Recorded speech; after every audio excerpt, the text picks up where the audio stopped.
Oh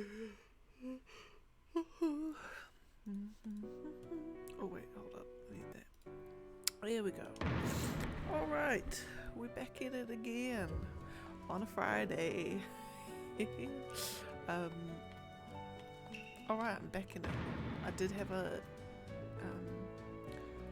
my mind's just completely frozen. Let's start this again. Welcome all to a fabulous day of more Naruto-ness. I'm gonna do the quick roll call. Cup of tea, fabulous, lovely, steaming hot, steaming fresh. A lovely cup of water, fabulous. Followed by 2 more cups of water. And because it's only 6:26 p.m, haven't had anything to eat yet, but that's fine. So we are just gonna crack straight into it. And so we'll be fighting Choji, so make it a matador. Yeah, so we're back for day number 33. Oh my goodness, we're gonna get below 9,000 today. 9,000 more fights remaining. Yeah, and I mean, so today I did a stream, like a failed attempt at a reaction to Nintendo Direct gameplay, but both very amazing. My goodness, I've got so many thoughts about those. Yeah, and then yesterday, there was, we've got the boys and sister say, so there was talking around about what happened for dinner, so it ended up being like 8:30 by the time we were ready, and it's still need to have a shower, so I'm just like, it's not happening today. So we're doing it today instead, and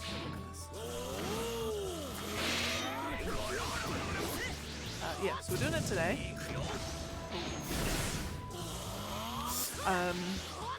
And just gonna go from there. So then tomorrow will be Spider-Man finally again. And because the brothers are leaving tomorrow lunchtime, so we'll be able to do stream tomorrow night. And Sunday will be day 34 of Naruto. I might even see if I can do another stream on Sunday, possibly. Or even 2 streams tomorrow, even? I'm not sure. We'll see how it goes. There's also the other possibility that I could be going to overseas in a week. It's all based on whether my passport arrives in time. I think it does. But if it isn't happening, then yay, I'm going to be taking 2 weeks off work, and obviously not actually, but I wish I could. Or otherwise there'll be 2 weeks.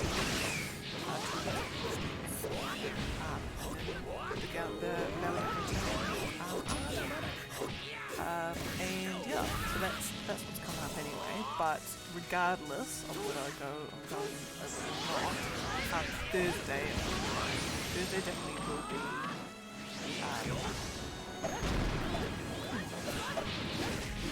Thursday will be Naruto Day 35. Regardless, so it's always there.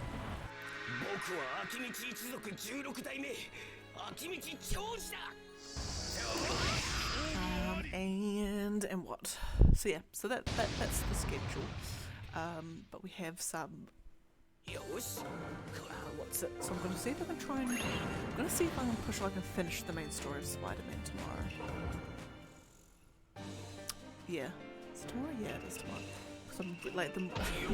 Because the Outer Wilds is what I'm going to be playing after that on PS5. And I'm actually I'm ready to play it. I'm so excited. So many people have said it's an absolutely fantastic game, and I'm all about exploration. I'm all about puzzle solving. I'm all about that place. So I am ready. And I told myself that I'm only going to play it after I finish Spider-Man. So there's that.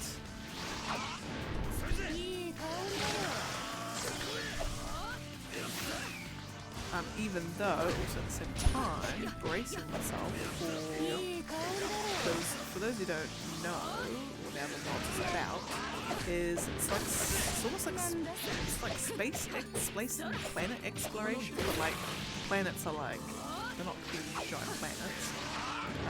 But yeah, you hop on your spaceship, and you fly to different planets in the solar system. You've got to try and figure out a mystery to something.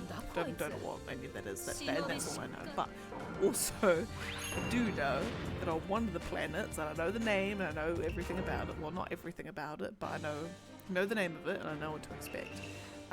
Dark Bramble. They say leave that to last for story reasons, more so, but. So you can get your ship movement technique down, so that when you come across the giant anglerfish that are hiding in the fog, you'll be good. And when I saw that, I was like, oh goodness gracious, oh good golly. So I'm not at all looking forward to that, but I've told myself if it's not water, so that's one thing, even though it might as well be. And said, look, everyone's saying just how utterly fantastic this game is, and I'm not gonna not play it for one little thing like that. So I have, even though I haven't even touched it yet, I have actually watched videos, done my research on how to get past these anglerfish. I haven't even started the game yet, but I need to be prepared. I need to know, because just in case I happen to go there prematurely and I had no idea, I would go barreling with my ship into the fog, and then whoosh, here comes giant anglerfish, come to eat me. And they go so fast that you can't, I mean, I think you can outrun them, but like you need to be going at super speed to begin with. And goodness, I definitely know I wouldn't be. So that's always fun.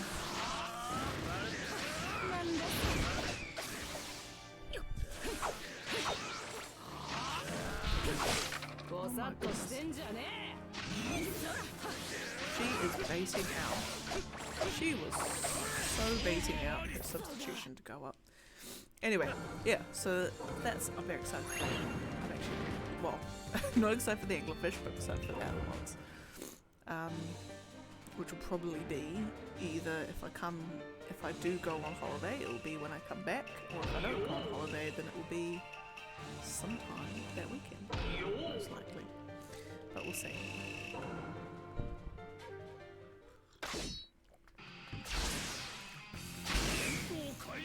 What else? Oh, and now again, that brings me to most amazing stuff ever. So this PlayStation State of Play.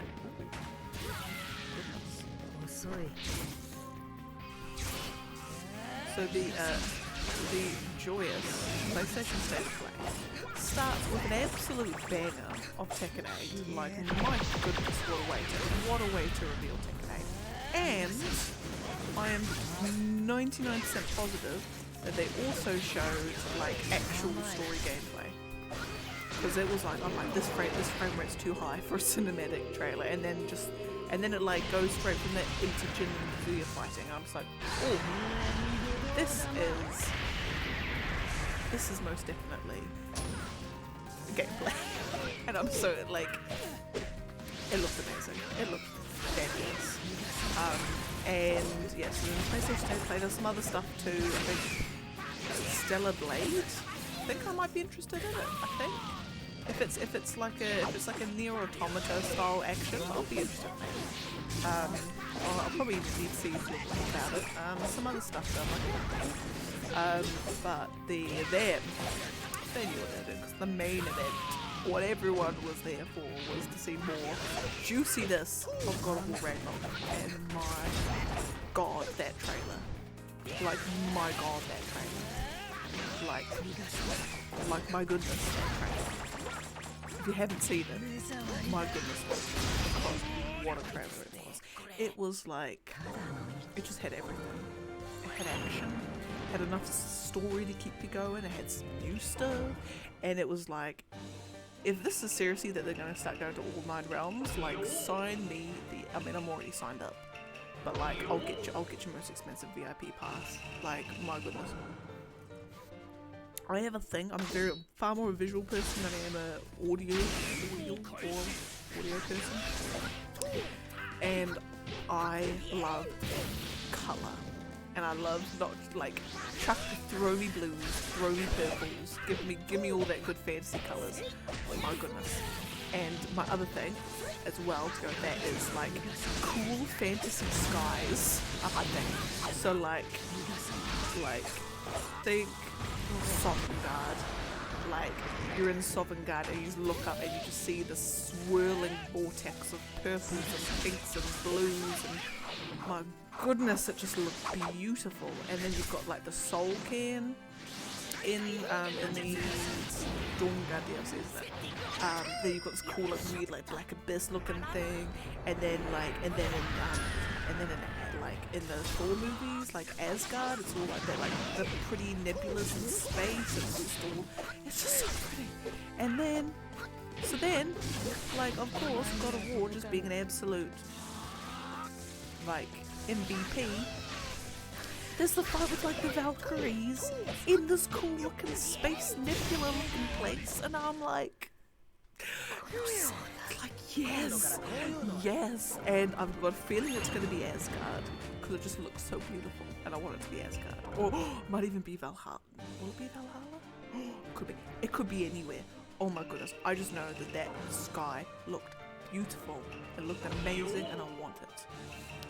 So there's that, and then so they have all these amazing trailers, and then they've got some great lines, like my goodness, like absolutely like banging lines, like death can have me when it's urgent sort of thing, like Kratos just being an absolute beast.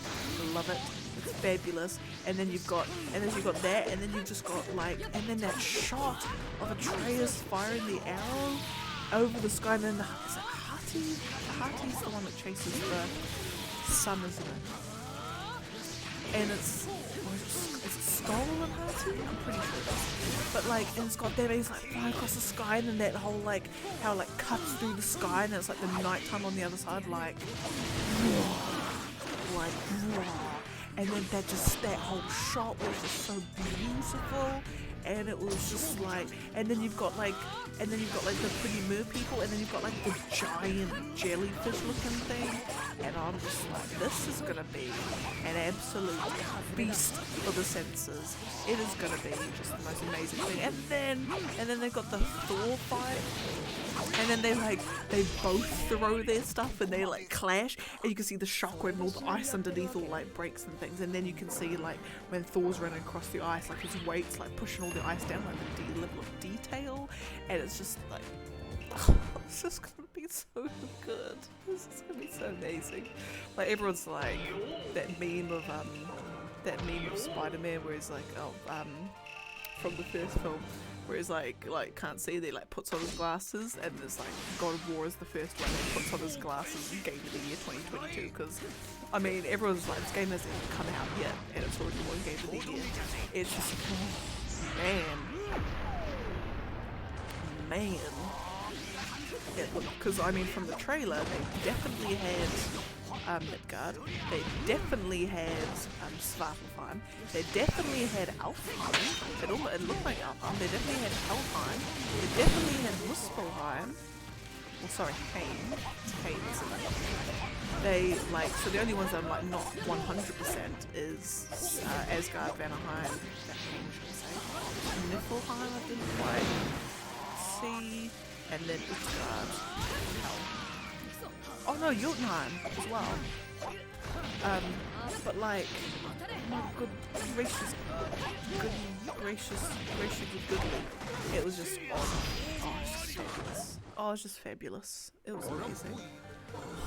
Anyway, so that was the state of play. Then we go straight to the Nintendo Direct. Starts off with a banger.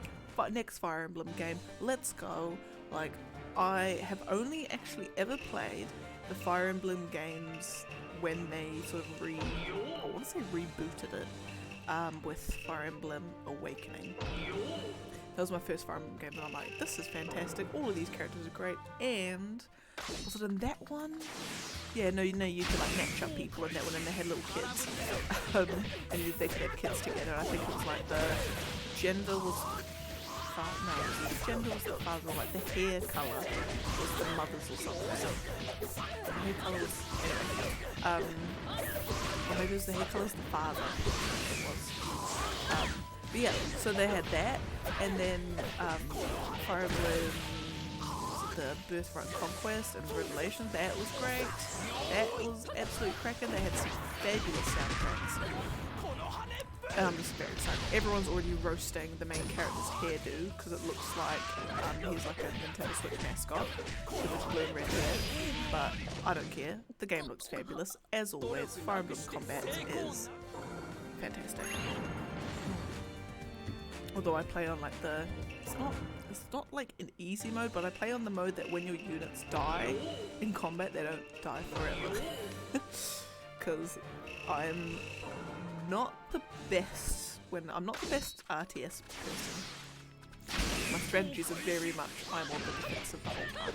But sorry, I'm on the offensive the whole time. Probably recklessly so. So my units will probably die from my poor judgment. But anyway, Fire Emblem Engage, I'm excited for. Theatre Rhythm, Final Fantasy, Final Bar Life, like, yes. So, my history with the Theatre Rhythm games, or the lack of history with the Theatre Rhythm games. So, I know that Theatre Rhythm games are a thing. Came out on the DS and the 3DS.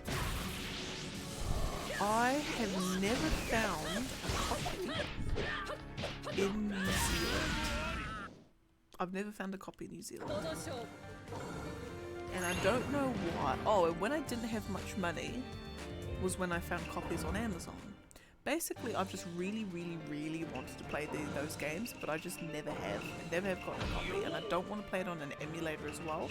Because it's rhythm-based game, you kind of want the quality of it to be smooth, and I don't trust the DS emulators to do that.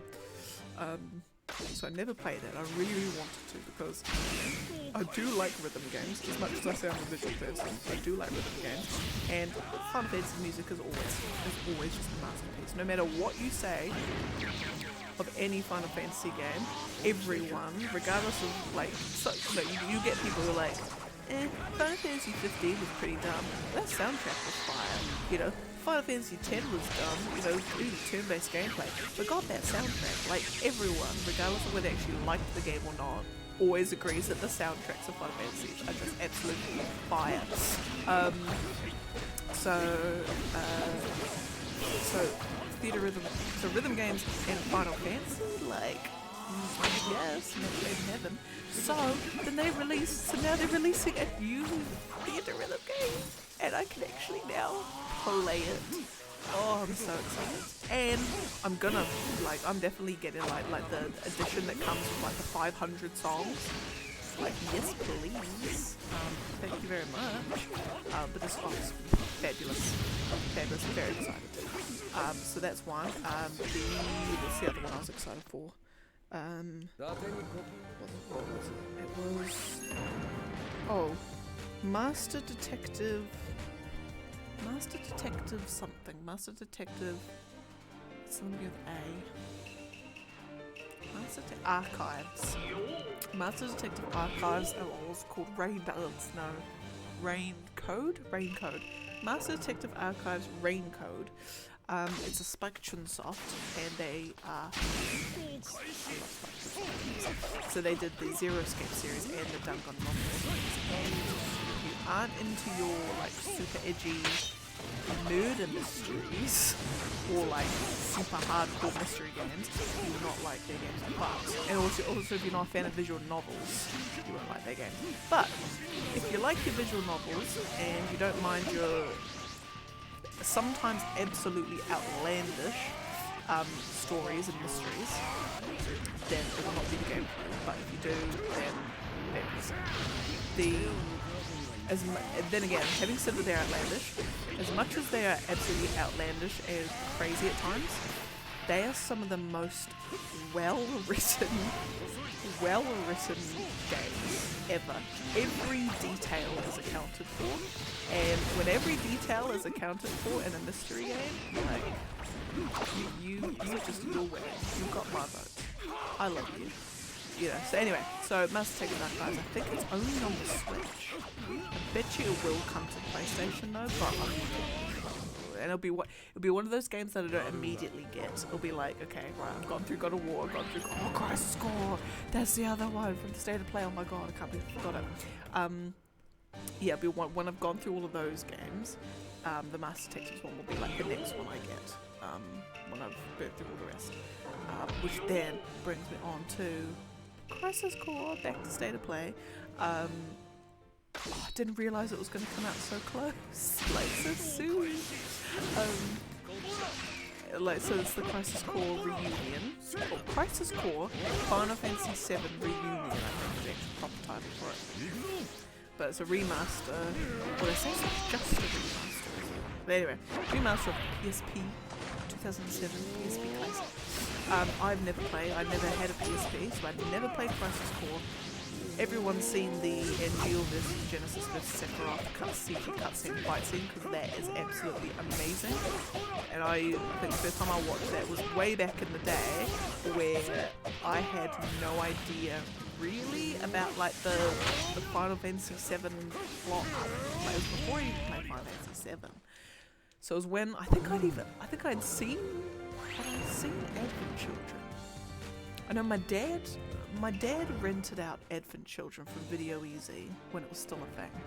A video, kind of like a Blockbuster in New Zealand that's now defunct. But he rented it out because it was, oh, this looks Japanesey and you like anime, and look, it's Final Fantasy too. You know, we played Final Fantasy X, and so I watched Advent Children. I vaguely knew the characters. I vaguely knew who Cloud was. I knew who Sephiroth was. But beyond that, like I knew of them. Like I could say, I know that they're Final Fantasy VII characters, but like nothing beyond that. So that movie bewildered me, and also it had something was up with the disc, so it kept freezing like halfway through. I think when the whole where Kadaj and all them are at Gotham City, and then Vincent comes and saves the day. I think when he chats with Cloud afterwards, it's around that bit that it becomes freezing. Don't know why I remember that so vaguely, or so vividly, but I just remember that it froze at that point. Anyway, but of course, the fight scenes are just fantastic, so I did thoroughly enjoy it as a film. No idea what was going on, no idea about the implications of any of it. I'm just like, wait, why is Sephiroth here at the end? I thought he dies at the end of, I thought they beat him at the end of Final Fantasy VII. As I assumed, because, that's very important at the end of the game. So yeah. But if I watch Advent Children again now, I would have far better understand. I know the plot anyway, so I don't probably need to watch it again. I don't even watch it for details. So anyway, moving back to Crisis Core. So I haven't, I've never played Crisis Core, but I know the story roughly, like the main plot points-ish. Some of the detail of it. And the timeline and some muddy on. But yeah, so I'm very excited. And when they had Final Fantasy VII 15th anniversary celebration thing, they're like, oh, Crisis will come out this winter. And everyone's like, this winter? Oh, they must mean like December, November 2023. Not like, not December 2022. And then when later on when they announced Rebirth, it was next winter. So everyone's like, oh, well, Crisis Core 2023, then Rebirth has to be 2024. Probably how wrong we were. No, Crisis Core is coming out this year, and that must mean that Rebirth is coming out next year. And I'm just like, oh, that brings my heart such joy. It really does. Oh goodness, oh, it's just be so fantastic. Anyway, Frizzyninja, that one. Yeah, so Crash Core is going to come out, so that will be probably a game I stream later on this year when it comes out. Whether I get it day one, I probably will get it day one actually. We'll see. I mean, like when games like Final Fantasy 16 and Rebirth and all them come out, I'm taking like 2 days off work, and I mean I've even more the bosses than I am. When I can give it extra proper dates, I will. But I'll be doing like all day streams when it does happen. Like I'm like, right guys, 8-hour stream, let's go.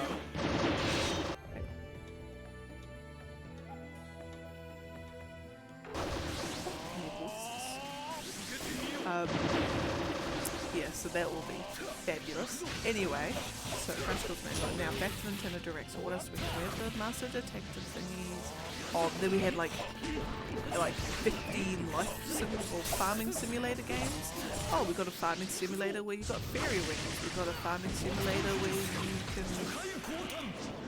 Everyone grows old and you can have kids. We've got a farming simulator with this. We've got a farming simulator of a farming simulator, and then the only farming simulator I was looking to see was Harvestella.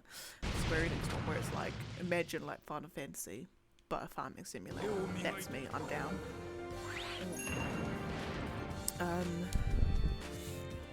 So that was that, and then what else?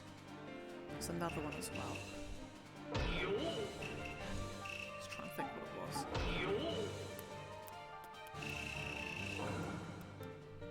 Pretty sure there was another game that I'm like, ooh, that looks good.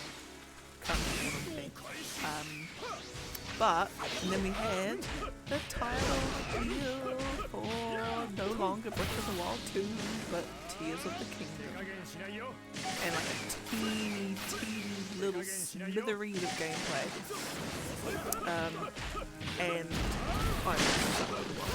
And it's what, like 12th of May next year, so I can give my bosses that date. Because I am so insanely excited for that game. Like, that's the one thing about Zelda games, is that they come out so infrequently. Like, every single one of them, like, they say that, like, every main series Zelda game is one of the best Zelda games. Like, it's just quality every single time. The soundtracks are amazing and so memorable, and just everything about those games works. Like, obviously everyone has their favourite. Like, I'm watching a video of how, you know, he went through every Zelda game, you know, every main series title Zelda game, and explained why it's the best Zelda game. And it was just like, but it's so true. Like, Ocarina of Time, absolute fucking legend. Majora's Mask, even though I'm too scared to finish it, you know, it scares me beyond belief. You know, everything there is to possibly know about those games. I can finish the school quiz of name all the masks, Majora's Mask, I can do that. You know, it is, you know, if I wasn't like scared of it, like looking at it objectively, taking my fear of just the music and everything out of it.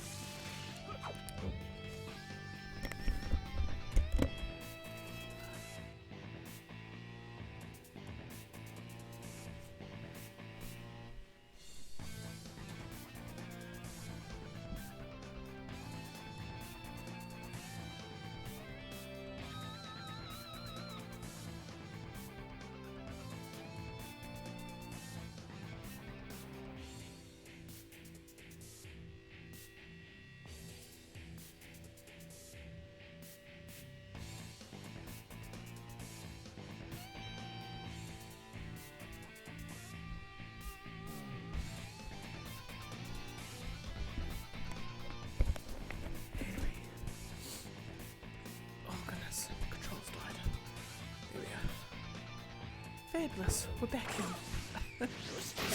Oh goodness, this is definitely a sort out. Anyway, what was I saying? Majora's Mask is looking at it completely objectively, taking my fear, if I had to take, like, remove my fear of the music and some of the visuals and how creepy everything is and how dark and disturbing everything is actually an objectively fantastic game in terms of theme, in terms of gameplay, in terms of just imagination and ideas. Love it. Anyway, so then you move on to what came next? Twilight Princess come next. No, Wind Waker came next. The one I've never played, and the one I'm just waiting for them to just release it on Switch. Like, please, Nintendo, please.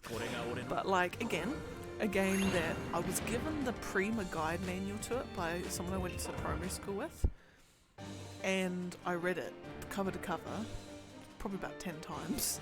So I know everything there is to possibly know about that game, but yet I've never played it. And I want to say when it gets ported, because I'm gonna be hopeful when it gets ported. I'm gonna be there, like, I'll be there day one, let's go. But then, again, in terms of, like, as a great Zelda game, the exploration element to it, you know, some people don't like the fact that you're able to go on a boat, but the dungeons are great. Everyone was like, what the hell is this art style initially? But then again, it's just, everyone's like, this is actually fantastic, it works. The boss fights are great, just everything about it's great. And then you move on to Twilight Princess, originally on the Wii. I want to say it's called on the Wii? Yeah. Where did it come? No! Where did it come on the GameCube? I feel like it was one of those ones that like came out at the very end of the GameCube's life, and then got like immediately ported to Switch. I could be very wrong on that. No, I think it came to Wii first. Anyway, but I did play that, and it is like, it's not on par with Majora's Mask in terms of how it scares me, but there is a lot that creeps me out about that game, just like the sounds that, like, again, when it comes to Zelda, the things that creep me out the most are sound. Like, as much as I'm a visual person, when it comes to like creepy music and creepy sounds, they get like I feel really uncomfortable, and it sticks with me. Those sounds. But so they're like all the sounds that like Twilight Beast make is like that. It's weird, like imagine like a really distorted trumpet. And it's just like it's with like distorted trumpet with like a really electronic, muffled electronic bass is probably the best way I can describe it. But yeah, and you lay those on top of each other, and it's just like, it's unsettling. And not to mention, it's a giant eel as a boss, as an actual boss in the Zelda game. God, I'll always remember that. It's a Lakebed Temple, and so you get like one of those things, one of those items that you will not always get, but you know, that you got some Ocarina of Time, Twilight Princess, and I feel like, I don't think you got it anywhere else. No, iron boots, where you chuck on your iron boots and you just sink in water. So you're meant to you get like a tunic or something that gives you unlimited breathing. That's what you're meant to do to progress through the water levels. So of course, you get to so you get your boss key. You open up the boss chamber, you're like, right, what awaits me? So, again, because I've never can't finish Majora's Mask, so I never did Great Bay Temple. Of course, I know about that game, so I know that in the boss chamber, there's just a hole in the ground, you jump through the hole in the ground, you land on a platform, and that's what starts the boss fight with fuel. And it's like a giant fish that's swimming around the ground. Anyway, so you open up the boss chamber in the temple, and there's a hole in the ground. I'm just like, what awaits us here? So then you go in, fall into water, and you're like, oh, golly beans gracious. So then you chuck on your iron boots, because you got to chuck on your iron boots, and you just start sinking down, and you are in like a giant circular chamber. Like, it's huge. It's a huge circular chamber, all like stone wood and stuff. I think there's pillars. Is there pillars? No, there might be in Super Mario Sunshine. Anyway. And so you start sinking down, and I'm just like, my anxiety levels are rising as I sink further down.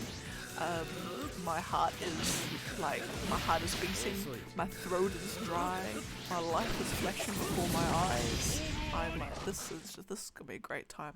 And then so when you turn your camera down, at the bottom of this chain there's like a big, sand at the bottom, and in the middle of it there's like a pit with all these like tentacle things coming out. And I'm like, oh so Lord help me if this is an eel. Oh so Lord help me if like a giant sea monster comes crashing out of that sand. So you swim down, and there's some little like tentacle stuff. So you go down and you start whacking the tentacles, because that's what you gotta do. And then suddenly, phase 2 of the boss fight, this huge giant eel comes out and starts swimming around. I'm like, at least it doesn't look as scary as, for me anyway, as the eel from Super Mario 64. But it, like, anyway.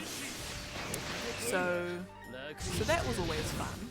That was a great time. So Twilight Princess was just like, had creepy music, it had boss fights that scared me, and it just had some really unsettling moments. Like the Twilight stuff was actually really unsettling. And Zant's just a creepy boss as well. But again, it's like one of the best Zelda games just because of, again, the world, the story, the level of detail, the dungeons were fantastic, the Twilight mechanics. Turning, like, the fact that Link gets turned into a horse when he's in Twilight Zone, if you want to call it that. But then eventually you can, in the game, you're able to, like, kind of freely turn between a wolf and a human, but as long as people can't see you. So it's really interesting that they do it. So as long as no one around you would be able to see it, then you can freely do it. So like if you're just standing in the middle of town, like Miller's Domain, and you try and turn to a wolf, and then you'll say like, yeah, nah, you can't. Or like Midna will be like, yo, yeah, nah, people can see us. So there's a really, really neat thing. But yeah, so Twilight Princess is a fabulous game. I can finish it because it doesn't creep me out as much as Majora's Mask. Anyway, so that's great. And then you move on to Skyward Sword, which definitely came out of the way first. Where's Neji? Where am I? And what? What am I saying about Skyward Sword? And it's still an absolute banger. It used the Wii. Did it use the Wii motion controls far better than Twilight Princess? I feel like it did. Again, like the whole like flying through the sky was really cool. It's the first Zelda game chronologically throughout the whole series. Girahim's like a weird clown. Well, not clown, but actually a fantastic character. The areas of exploration are fantastic. Some of the mechanics are great. Dungeons are really good. It's overall a thorough good time. So again, Skyward Sword, their Zelda game. And then we move on to Breath of the Wild. What an absolute... I want to say it's the most fun Zelda game, in the fact that the Zelda formula is very typically being semi-open world-ish. I don't want to say semi-open world, but very much they've got big giant areas to, go and explore Hyrule and all the regions and stuff. Semi-open world, I guess, zones, you call it that. And then you have your dungeons, your dungeons where you go through, you collect your dungeon map, your compass, you get your keys, your boss keys, you've got your big boss at the end, and generally at the end of a dungeon you'll get whatever collectible of the moment it is. So like an Ocarina of Time, first few dungeons you're getting spiritual stones, second set of dungeons you're getting your medallions, Majora's Mask you're getting your, what are you getting? You're awakening a giant and you're getting the mask remains. No, you're just awakening a giant. That's really what you're trying to do. The remains are just Twilight Princess, first city of dungeons you're getting your fused shadows, and the second set of dungeons you're getting your mirror shards. Skyward Sword you're getting your first set of dungeons. What are you getting? You're getting something. The fires, like flames, I feel like it is. Anyway, something.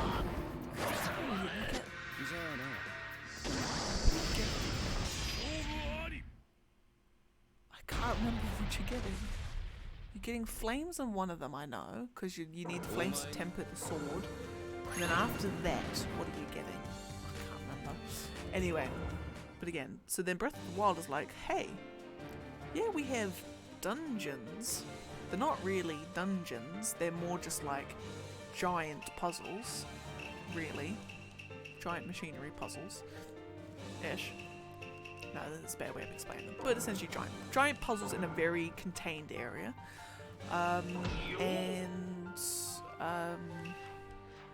And they're completely optional. You don't actually have to do any of them to beat Breath of the Wild at all. It helps tremendously if you do. It helps, you know, you get cool power-ups and that sort of stuff, but like you don't actually have to do them. In fact, yeah, so like, yeah, then what else? Like the other staple, oh yeah, I'll go so far as to say it's a staple of Zelda is the prevalence of music and songs. And it's obviously Ocarina of Time, you've got an ocarina, so you're playing songs, and songs can also teleport, you can change the time of day, you can summon your horse, you can do a whole bunch of stuff. Majora's Mask, you've got ocarina songs, you can teleport and, you know, you'll soothe the souls of dead people, whatnot. Wind Waker, you've got a composer's baton, and again you're playing, you know, playing songs that you can teleport and change the wind direction and all that sort of stuff. Twilight Princess, you don't have a musical instrument per se, but when you're in a wolf form, you find these kind of like howling stone things, and then you kind of like gotta like howl as a wolf to different pitches and whatever in a particular tune, and it does things, unlocks things. Skyward Sword, you have your goddess harp, and there's certain bits where you have to kind of like strum the harp in time with a particular rhythm. So there's that, and then Breath of the Wild is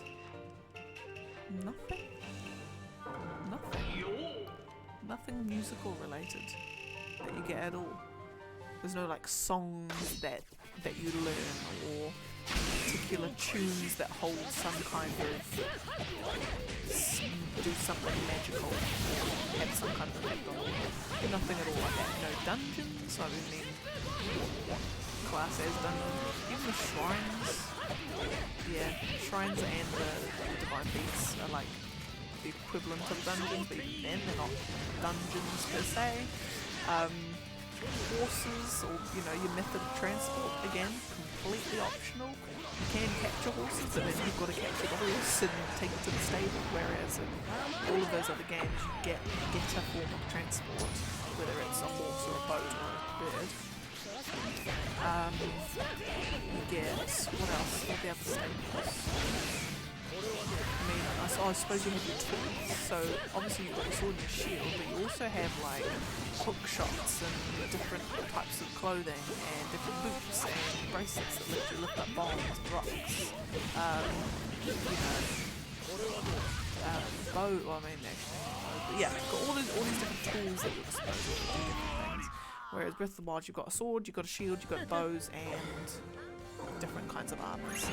And I suppose you've got your tablet with your different Sheikah slate with your different powers on it, I guess. But again, there's like 5 things compared to the like 20 things that you have normally. So that's the change. Yeah, it was Breath of the Wild was very Zelda, but it's still one of the best Zelda games in just the breadth of it, the level of detail, the amount of content. It was just it's one of those open worlds. You know, you get those open worlds where you can go for like a good 5 minutes and there's nothing really of any note. There's no like I turn a corner and maybe 60% of the time there'll be something of interest there. Breath of the Wild is not at all. Like every corner there's something there for you to find. It's so full of content, and it's one of those games that just really incentivizes just exploring every possible nook and cranny of the place, and it's just utterly fantastic. It's just absolutely such an absolutely masterful game.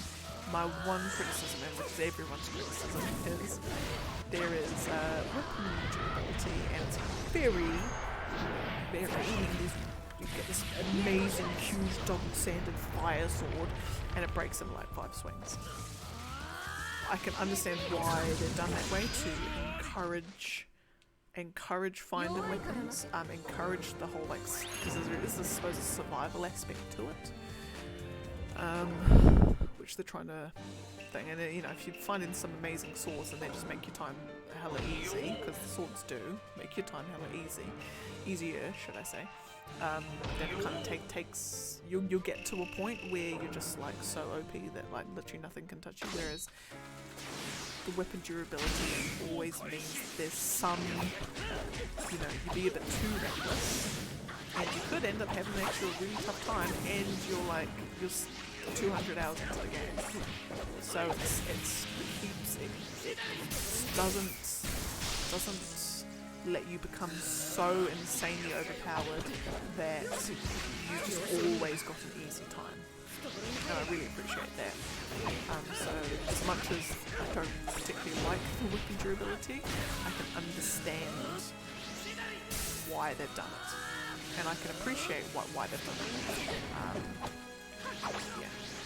But anyway, so Tears of the Kingdom is going to be, again, an absolute bang. It's going to be fantastic. So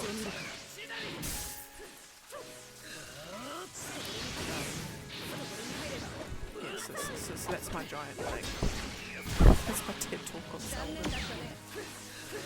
I mean, I could go absolutely on and on forever about that series.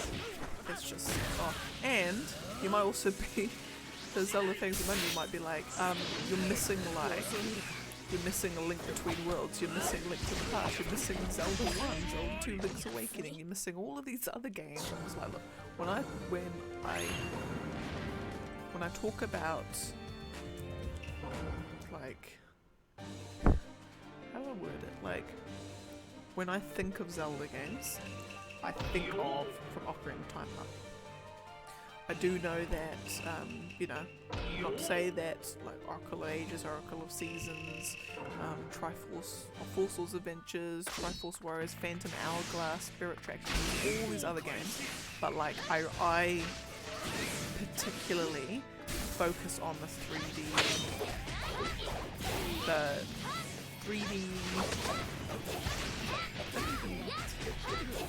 because technically Spirit Tracks is 3D as well, like Ocarina-esque games, like the big ones on the main consoles. Those are the ones that I genuinely mean. Not to say, but then there's also, you know, when I say that every Zelda is a banger, I'm diminishing it, that's not it. Every Zelda is a banger. If you prefer the smaller scale games, like the Minish Cap, All Sorts of Adventures, Link Between Worlds, where they aren't as large as the other ones, but they're still actually fantastic games, solid, good games.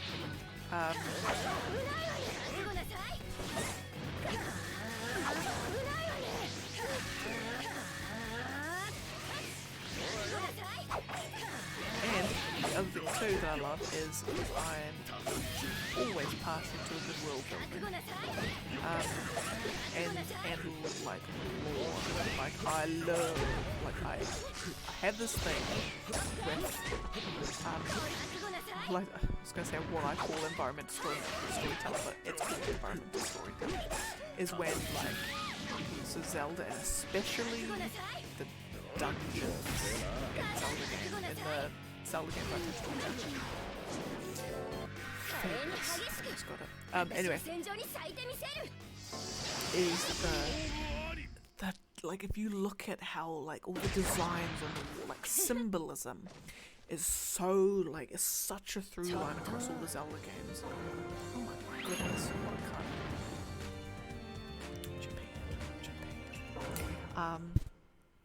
Yeah, symbolism is so crucially important in all the Zelda games, and they put such emphasis on symbols and iconography and recurring patterns and things. Like all the dungeons have got some level of like you can piece together the story from the details of the environment, and it's just like it's utterly fantastic. Like it's actually brilliant. Like what's one?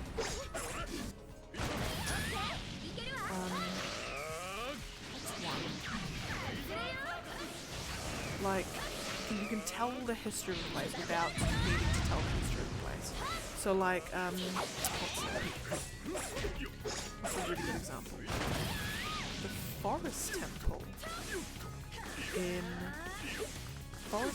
in Ocarina of Time is a fantastic one. So the Forest Temple, you're just like, okay, what's this place like? It's a forest temple, but it kind of like, it looks weird because it doesn't look like a temple per se. It kind of looks like a giant house, like a giant mansion. And to get to it's weird because like the stairs are all broken, but then there's like a weird giant entrance hall, and then there's like weird looking barrack kind of stuff, and then there's like these post sisters inside, and then there's just like really weird stuff that you wouldn't see inside a mansion in there. And then you like realise that, you know, it's got outside the courtyard, it's really high walls. It makes you feel like you're in a like one of those like fortress barracks kind of thing, where it's got like the ramparts up the top. And you think about leading up to the dungeon. It's got these winding labyrinth maze of all these, I suppose they're not hedges, but yeah, just a labyrinth built into this forest. And you've got this super long, narrow pathway going up to the temple.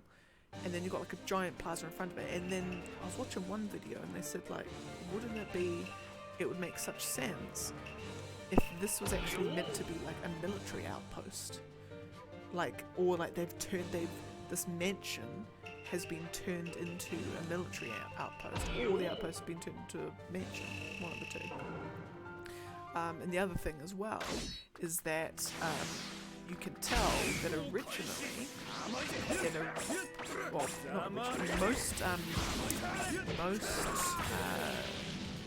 the commonly held theory is that Nintendo originally meant for the Forest Temple to be a wind temple. Because, again, pulling the iconography, there's a lot, like the symbols above the doors,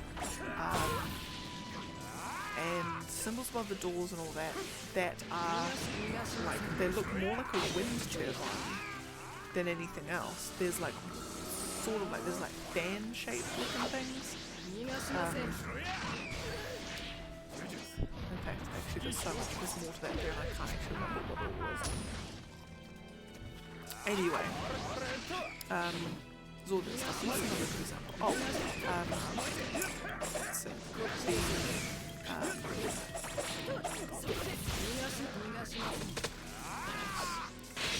Oh god, it's like all this noise coming to me now. I'm trying to think of a really, really good dungeon that's got really lots of stuff.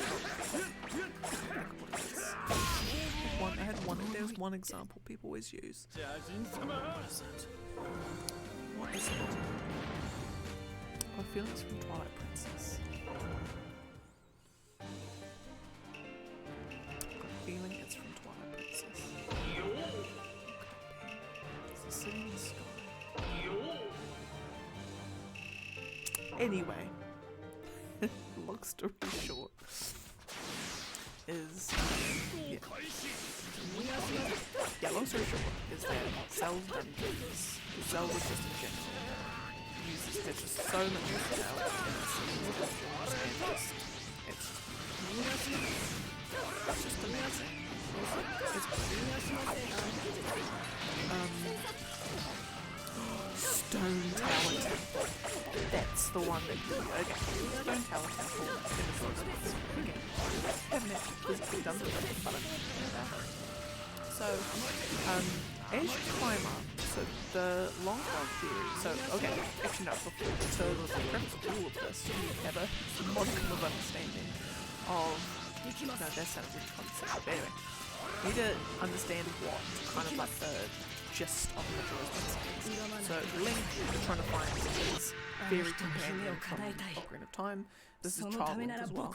Wanders into the forest, a skull kid with a weird creepy mask, scares off your horse or steals your horse. Then you're chasing after in the forest, and then some weird stuff happens, and then you fall through a tree trunk, all these weird symbols start flying around you.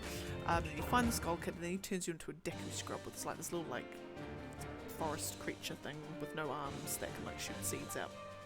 So eventually you're able to turn yourself back to normal, and then you're trying to stop this kid, skull kid, who's been kind of like possessed by this mask that's wearing. He's going to pull the moon out of its orbit. It's going to crash in 3 days. So that's what you're trying to do. But you're no longer in Hyrule. You're in a place called Termina.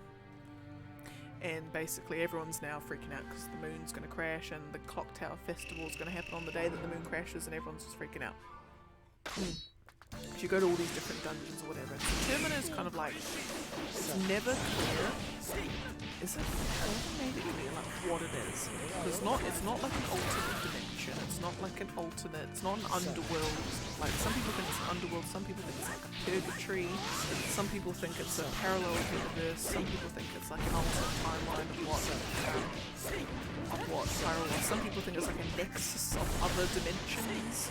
Like it's like a, you know. Anyway. So there is a dungeon that typically is like the fourth one in the game. Stone Tower Temple, and it's in a region called Ikana Kingdom, which is kind of like it's all about like death. So it's all like zombies, or money, should I say. The land's like barren, like devoid of life. The water source being polluted, and it's like a castle full of ancient soldiers who refuse to die, and they're like trapped in the Sabre's war with they think that the enemies are getting kind of trapped in their own purgatory and what have you. And then so you've got to go to Stone Tower Temple, and so to get there you've got to sort of like climb up this a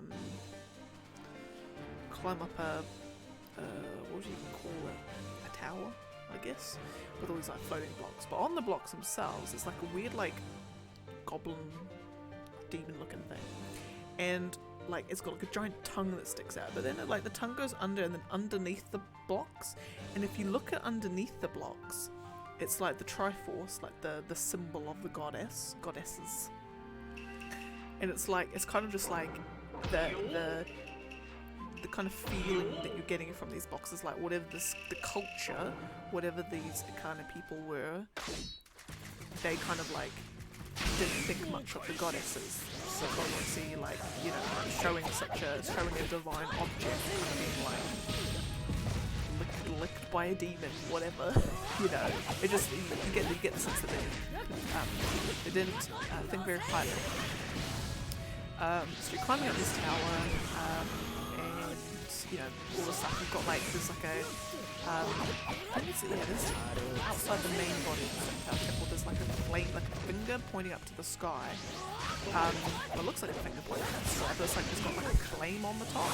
So kind of like implying that like, you know, they're pointing up to the heavens to be like, yo, like screw whoever's up. So you get this just feeling of cursing the gods or the goddesses in this case. So then you go into Stone Tower, and one of the main mechanics, or the main mechanic of the dungeon, is that when you fire an arrow, or even I think it's a light arrow, into these, I think they're sun things, the whole dungeon flips like complete 180. And the whole point, like to get to the boss room, you need to, or to get to the boss area, should I say, you've got to get a giant's mask or something, which I don't think you have to even get. I'm picking the wrong Naruto, aren't I? It's Naruto, that one. Yeah, giant's mask, which makes you go like super big, but you can only wear it in the boss arena. Only let you wear it in the boss arena. But anyway, you've got to flip the dungeon upside down. So there's like kind of like a portal when you walk in, like a portal in the ceiling, and you've got to flip it upside down so you can jump into the portal. And then you fall into the boss arena, which is kind of like it's almost like a, it's like a big sandy wasteland, and there's these like two worms that like, or like sandworm things that like just like sort of fly around, and you gotta shoot them in the air, called twin mold. Is it? And so the implication is that all around this temple is just this iconography of like disrespect towards the divine, and also the when you go into the temple, there's like a weird look at like one of the way the wall is sort of formed is like it almost looks like an upside down Majora's Mask. So that when you flip the dungeon upside down, it like looks more like Majora's Mask or something. But anyway, but some people say that the theory is that the whole tower flipping 180, it's kind of like the Tower of Babel.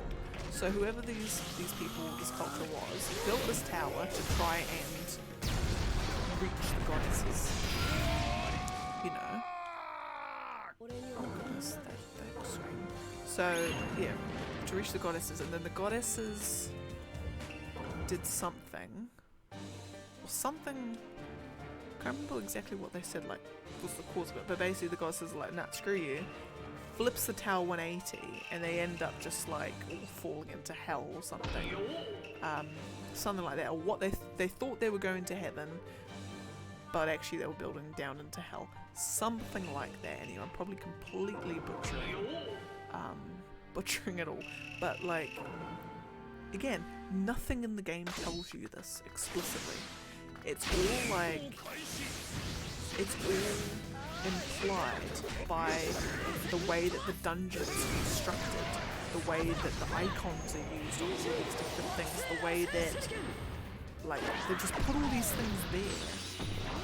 And when you look at it all together, it's like, well, that has to be what they were doing. Like it makes sense that way. If that's what they were doing, you know. And it's just like it's just that sort of stuff. I love it. That sort of stuff I absolutely love. That's fantastic.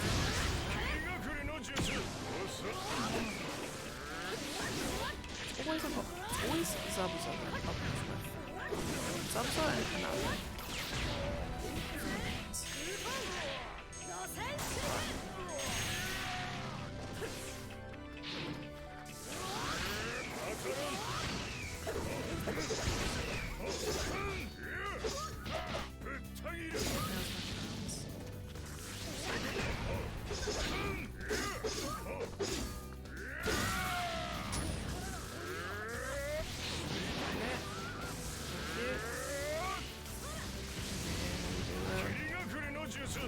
Fabulous. Got it. You start doing that strategy a bit more. No, what I'm going to do is, because I need to be telling you what I need to do. So we're going to go Stone, Tower, Temple. Not Stone Tower Winery in the USA. Theory, here we go. The message. Right, let's go Zelda Dungeon is an absolute fabulous website if you're looking for like good Zelda lore stuff. Actually, Shisui and Orochi. Okay, here we are. Okay, oh yeah, so the Giant's Mask that you get in the dungeon that you can only wear in the boss chamber is when you put on it, basically just go like super huge. And so you're like as big as these worm things, you can just whack them with your sword and all good. So,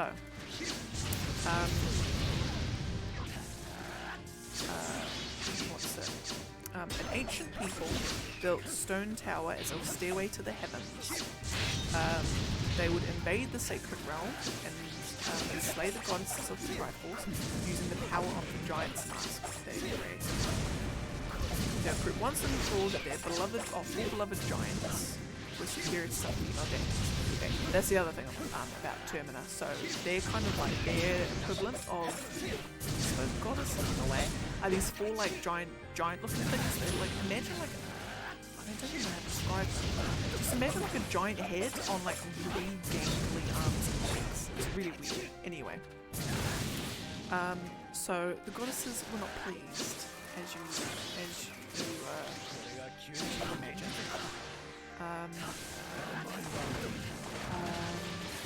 So they let their divine light arrows fall into the hands of these wicked people. So the light arrows can fire at these sun things to like put the whole dungeon on edge. So when the light justice shone upon the blood-stained emblem of the tower, it rearranged things. The world was reversed, so the earth was positioned in the heavens and the sky was beneath people's feet. The people came across a strange portal in the sky, and when they entered, they were transported into another dimension. But the dimension was not the sacred realm they'd hoped to find. The universe had been flipped upside down, so the stairway to the heavens had become the road to hell. There you go. There. Oh, that's right. And so this theory holds that what they found in this hell was Majora's Mask, an evil mask that had powers that evil intent essentially. So then they brought it back in. They built monuments to the mask in both the desert and in the temples of their own. So that's where. That's why, and the reason why it would have that as part of the theory is, in this in the boss arena, in this big giant desert, there's all these towers also on the far corners of it. If you go in there, there's pictures of Majora's Mask, not colour, stone engravings of it, of something that's very similar to Majora's Mask. You're like, why the hell would they do that in this random place? And so this all makes sense. And also there's Majora's Mask looking things in the temple itself. So you're like, why would that be the case? Is this a monument to the mask or whatever? Yeah, so this is what the writer says. So that theory might sound like a bunch of fan fiction. Nevertheless, there is content in the game that lead to these conclusions. So they're not just making this up. They're there's things in the game that are giving them these thoughts.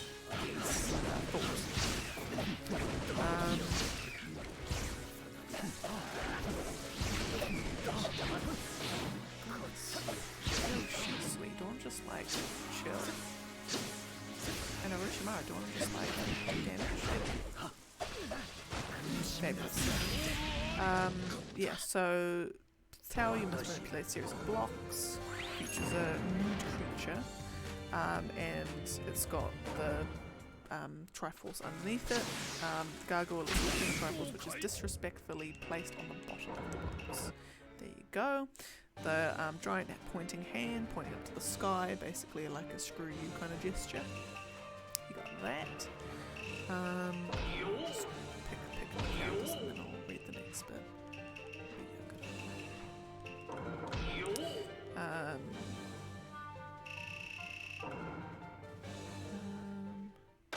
What else?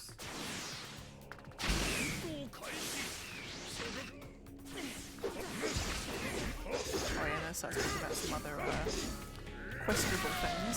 Things of questionable taste. Anyway,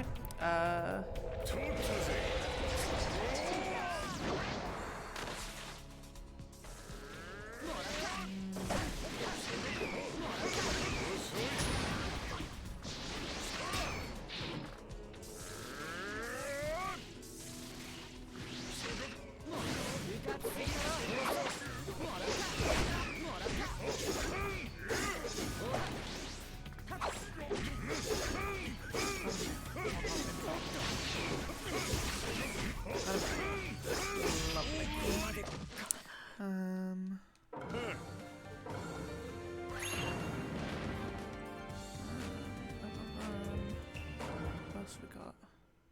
Imprisonment of Majora's Mask. Pissed off.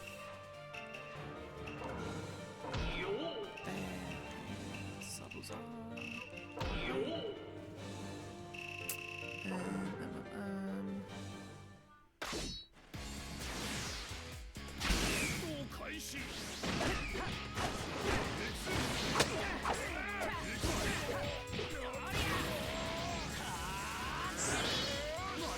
that's right. So inside the temple, this giant like stone-looking thing that looks like a broken up Majora's Mask. It's like walking through that doorway leads to the path that leads you to the portal that goes to the thing. So it's kind of like if the whatever people built this temple found Majora's Mask in the desert, then it would only serve the reason that they would build a thing that looks like it that leads to the place where they found it. That's all that. See? Again, they're not just pulling out Earth, but doing that as well.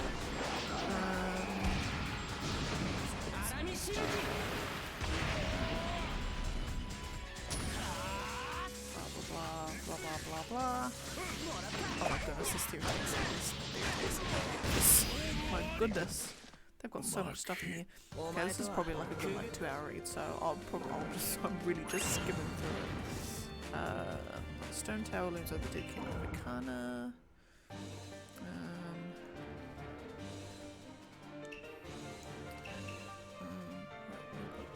Next, Dunzo has this last.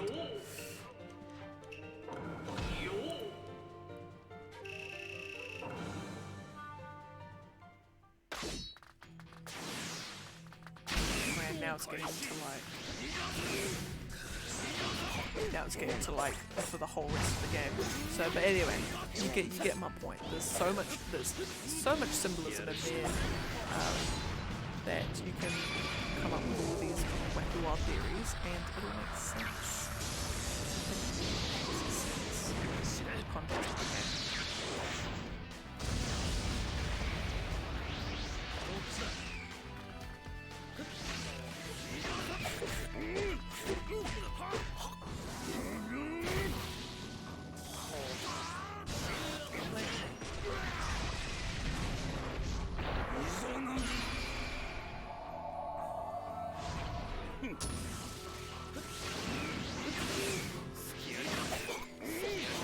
And that was what a giant, absolute giant, like tangent from the fact that they revealed the Tears of the Kingdom title in the Nintendo Direct. Oh, which also leads me on to my next thing about, I was watching a video today from, I think it's Hyrule Gamer, and he was saying like, he was doing like a little like trailer, like what are we seeing in the trailer, and there's all these like stone grave carving pictures. And the first one I remember seeing, I cannot for the life of me work out what it is, what it's meaning, but because I think he was trying to do like, why is it called Tears of the Kingdom, like what does that mean? Obviously all the names mean something in the context of the story. They're quite obvious what they mean. But what is it? So he was saying that like the first one, it shows us like, I suppose a female figure, I'm guessing, like a priestess looking thing, like a big eagle, owl looking headdress or whatever. And then like coming out from the sides of her is coming out from the sides of her is what's that? Like these 7 teardrop looking things. So they reckon that is it going to be, and then like the pictures of Link on the cover art, he's got like a little contraption on his head that almost looks like a Twilight Princess. There's one that you have to collect these like light tear looking things. And yeah, these like light tear looking things. And you had to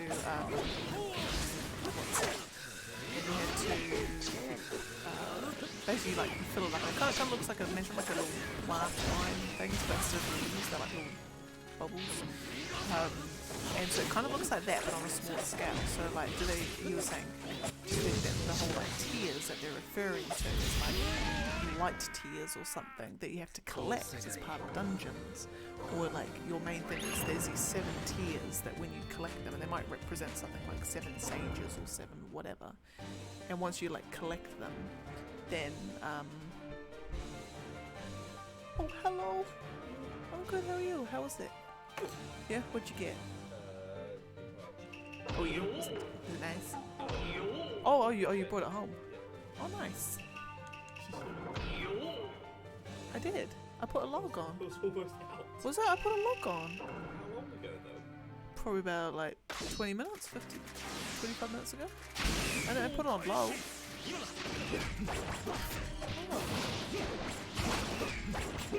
What happened to it? Huh?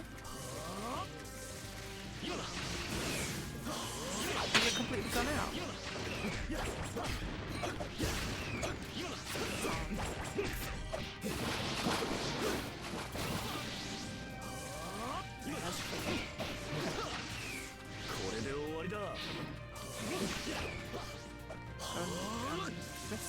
Rest up for this now. There's a long rest. Maybe the pills.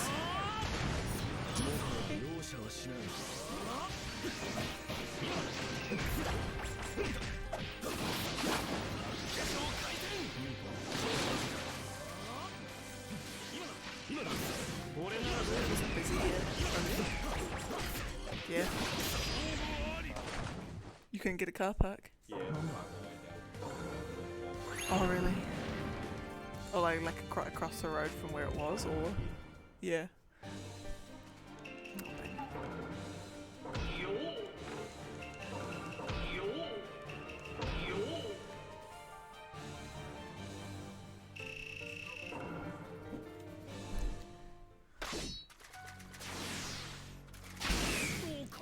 Okay, well, I've got about half an hour, 40 minutes to go.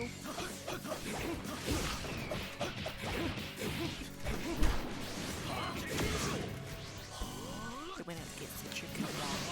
There's a fried chicken place in town. There's like fried chicken on waffle and maple syrup. It's so great. It's so good. What was I saying? Oh yeah, Tease the Kingdom. So yeah, so we reckon that's going to be like with 27 tier lines.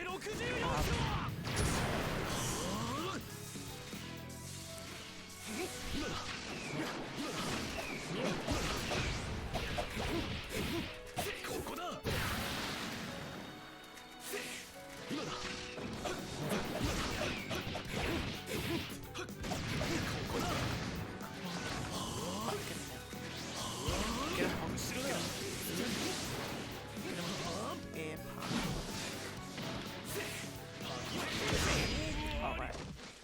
Go. Get him with style.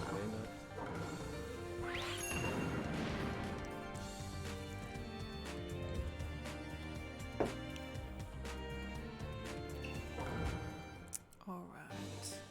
Oh, now I was gonna update my list because we are officially at 9,000. Alright. Okay.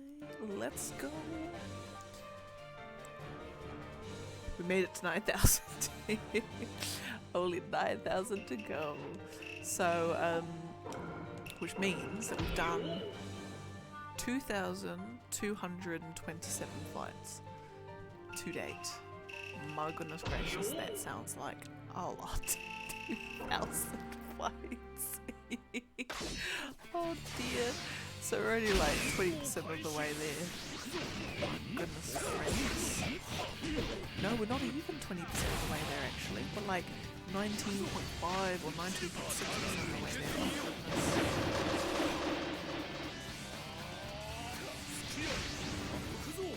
Oh goodness. Golly gracious.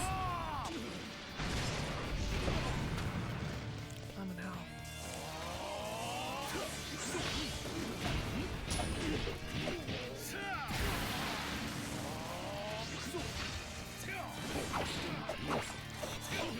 We're down to 9,000, we're done 20%. But then, like, and again, bring like further thing to my life, the numbers seem big and small at the same time.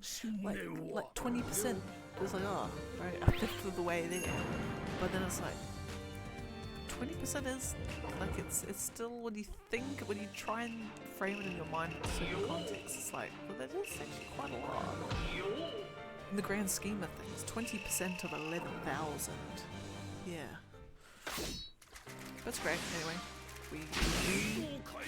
all we do is just continue until we get to like 0. Until we get to 0, we just gotta keep marching on. For the greatest reward of all, knowing that you did it.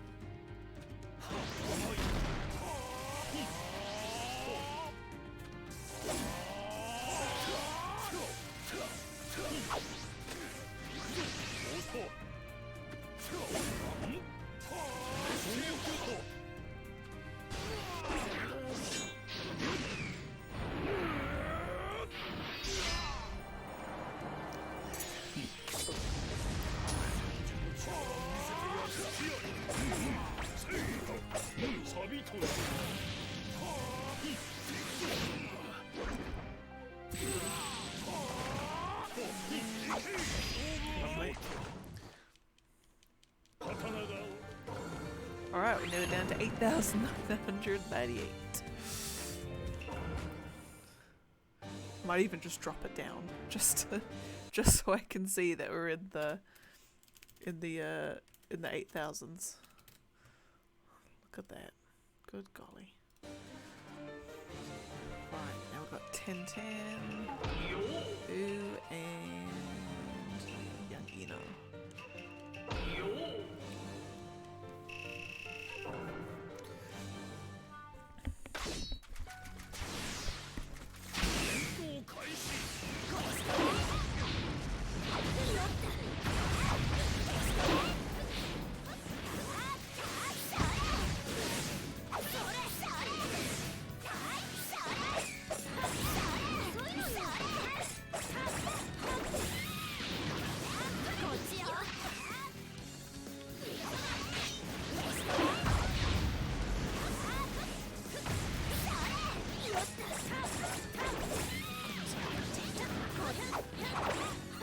I love her as a character and I absolutely hate playing as her in story games.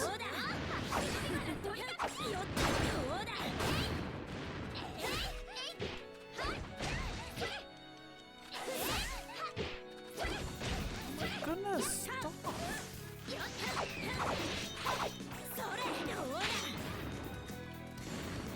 See, like 1010, your like forward combo doesn't even has got the most fierce range.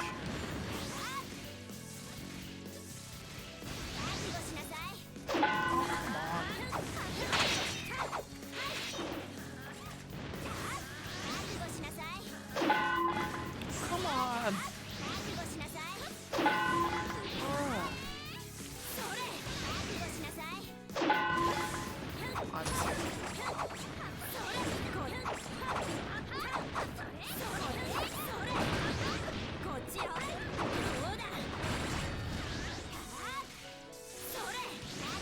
Now.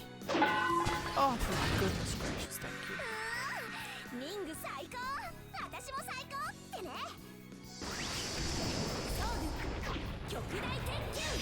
Thank you.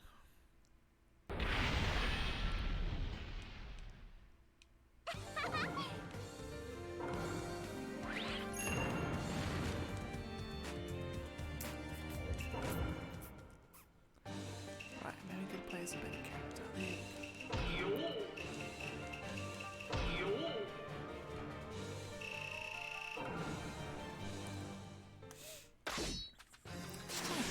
What other reveals do they have? Well, they have the Pikmin, was it Pikmin Bloom? Like the Pokemon Go, but it's Pikmin. I think it was such like, it's one of those things where like, you would have never have even considered it as a thing to do. Like, oh, what other game franchise would make a great like Pokemon Go-esque type experience? Pikmin would never even cross your mind, but when it was Miyamoto who showed it, wasn't it? It makes perfect sense when you see it. Like what they showed was like such a neat idea, and it was such a neat idea too that like how it's called like the fog of war in a sense. It's got that on the map, so it actually, you know, your map gets filled out essentially when your map gets filled out where you walk. So it really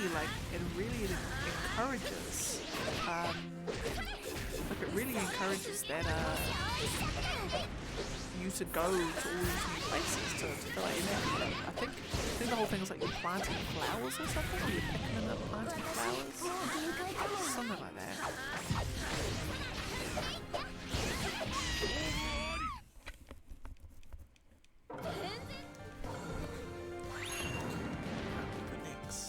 Hiruzen and Chio, the old ones. It's the mild ones. I don't want to repeat that seal, thank you. I want that one, thank you very much. And it's Chio, she's on this page, it's Chio. That's a character I've played in ages. Chill.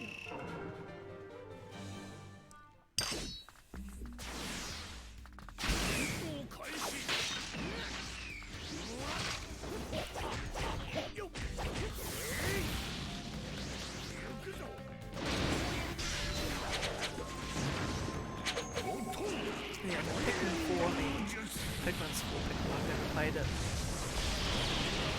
would say it's always, well, then again, it always came out on devices that we never had. Consoles, oh my god, so IT saying devices for, well. Anyway.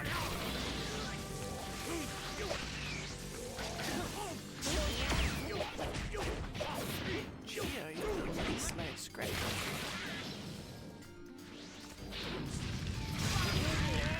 Guess not.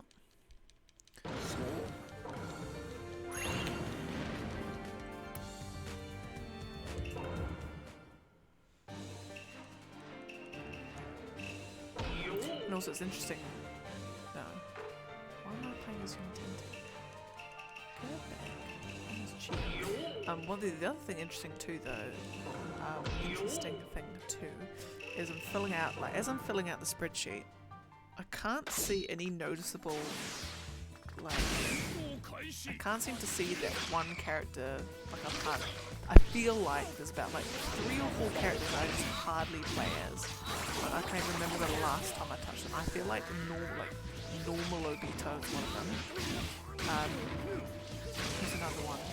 Orochimaru I feel like I hardly play as. Minato I feel like I hardly play as.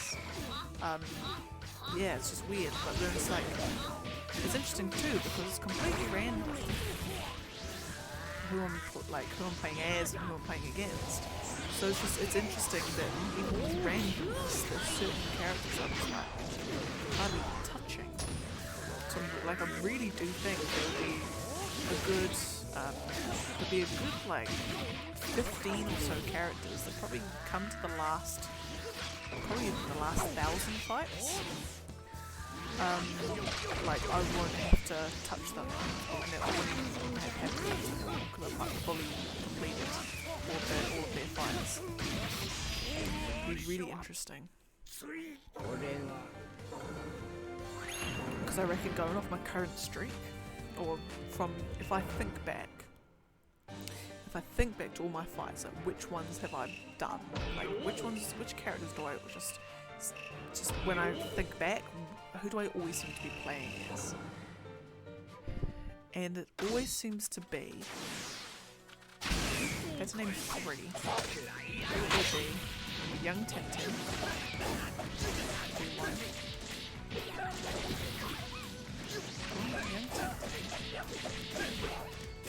Young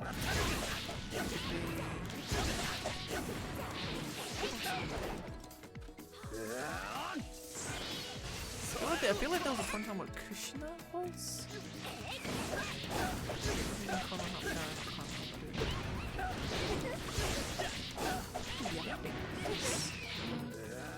Gara felt like one. Roshi felt like one at that point. Yeah, Roshi, Gara, and Young Ten. I feel like if I had to max out any characters first, it would be them. And then the 3 characters that I've maxed out last would be Minato,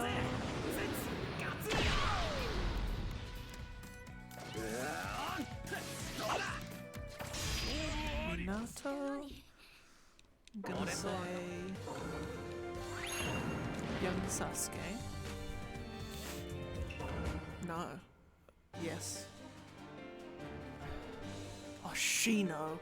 That's a character I play as. Okay, my top 3 that I'm going to max out first is going to be Young Tenten, it's going to be Shino, and it's going to be, who else would it be? I feel like there's someone else, Gara. No, Hidan even. Or 4th Kazekage. One of these pool, these 6 here.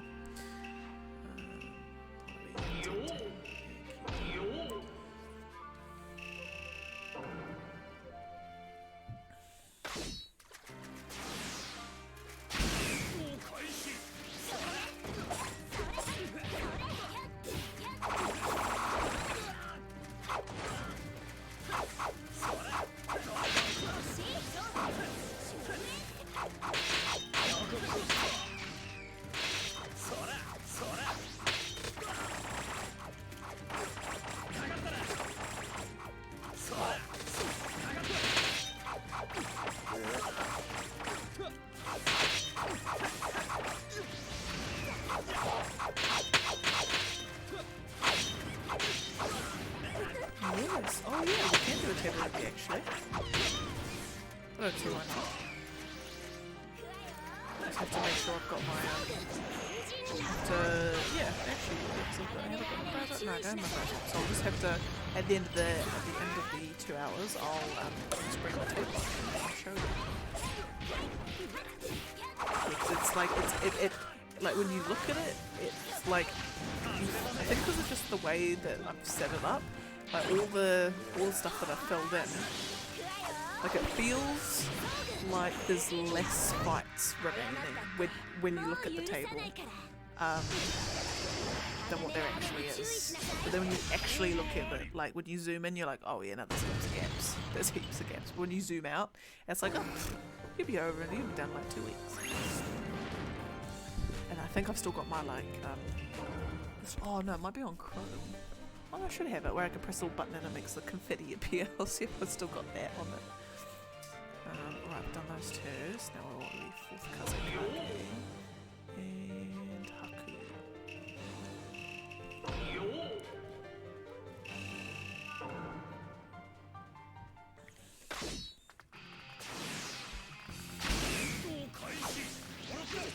But I've also decided that in my sort of generator where it generates the random fights, I've said that the fight that it's not allowed to generate, which is the one I'm saving for last, is Naruto the last versus Sasuke the last. So I want like, I think it's since it's fitting that every main Naruto arc always ends in a fight between Naruto and Sasuke. It seems fitting that the same would be true of this. And I would play as Sasuke the last. So Sasuke the last will be the last character I play as. Methinks.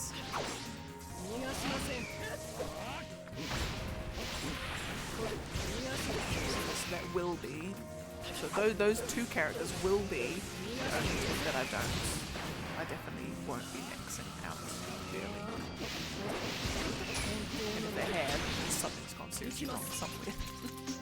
Either I've just completely forgotten my own rule and I've done that fight, or I've accidentally filled in a sheet where I shouldn't have.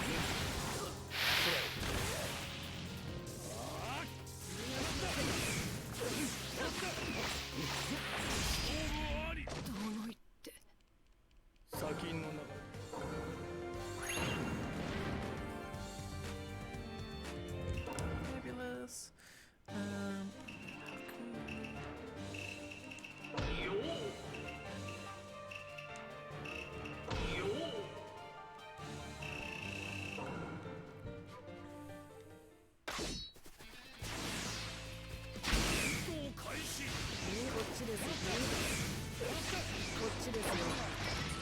One of also I have to remember this weekend is Monday is my next turn for Bake Off, and I've been looking at brandy snap baskets. So I'm making brandy snap baskets with white bubbles, and I've been looking for like creative decoration ideas because I mean taste will be what it is. It's not, I mean yes you can describe brandy snap baskets, but I'm confident that I won't. The same with the moose. But I need, so the presentation and the creativity are the 2 categories I'm going to really like make sure I nail. Because brandy snap baskets I can definitely overdo the decoration. It's very, very easy to. Because they're small, you don't want them to look completely overcrowded. But at the same time, you don't want so little decoration that they just look basic as all hell. So I've got to try and find this perfect balance between they just look amazing, but it's also like simple, simplistic. So I was thinking, because it's going to be like a basket with a white moussey stuff on top. So I was thinking, do I do some kind of like I was thinking of getting like strawberries and like chopping them to like really thin slices and creating like a fanned effect or something sitting on top of like 3 little slices of things, and then like 3 little blueberries next to it. I was thinking that, but then the other problem is I'm buying blueberries. I'm to maybe shop at some other stores.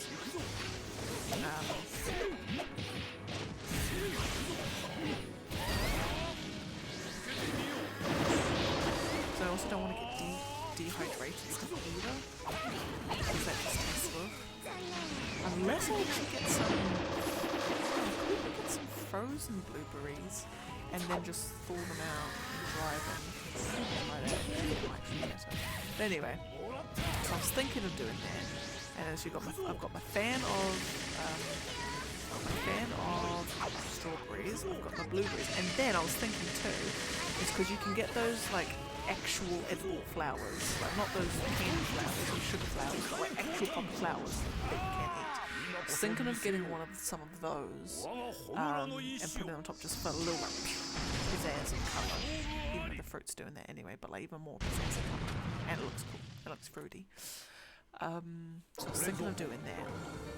And I'm debating whether or not icing sugar would be good, but I think icing sugar might be a little too much. I mean, I might even just dust icing sugar on one just to see what it would look like, and then if I don't like it, then I won't do it, but if I think it looks amazing, then I will. I'll lightly dust all the rest on my controller. Thank you. I think I might do that. The guy that I'm up against is I would happily lose to him. He makes some really amazing stuff. So I'd be gutted if I lost, but he's like one of those people that like people like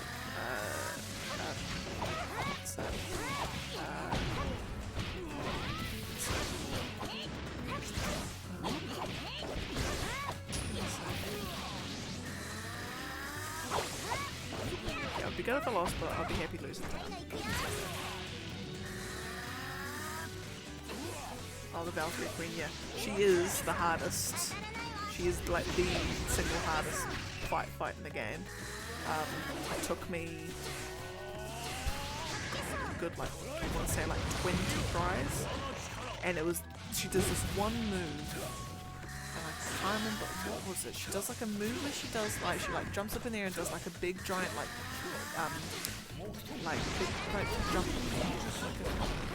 big giant like blinding flash move or something, and I know the range on it's absolutely insane. And it took me forever because it was just that one move that she would just annihilate me on, and it took me forever to get around it. But like literally, you just have to go like all in. So like I start that fight by I get the first opening, and then I just go both of my X runic abilities, immediately switch to the blades things, use both of the runic abilities on my blades, and then quickly switch back to the axe, hoping that because I chuck my cooldown stuff on as well, so hoping that at least one of the runic abilities is then cooled down so I can do that again. It's like you just have to just be like go completely relentless right at the start, and then once you've used all your abilities, because your runic abilities should stagger her enough to get them all out, and then once you've done that, you just literally just got to back off, and you have to just really pick your opponents well. Like if you even have this like a second of hesitation, that's it. She'll start your attacks again, and you just got to really back off. So yeah, that's a lot of people feel down with her. So like she's behind it. It's a gold trophy, so you would hope that it was hard. They're not going to make a gold trophy easy.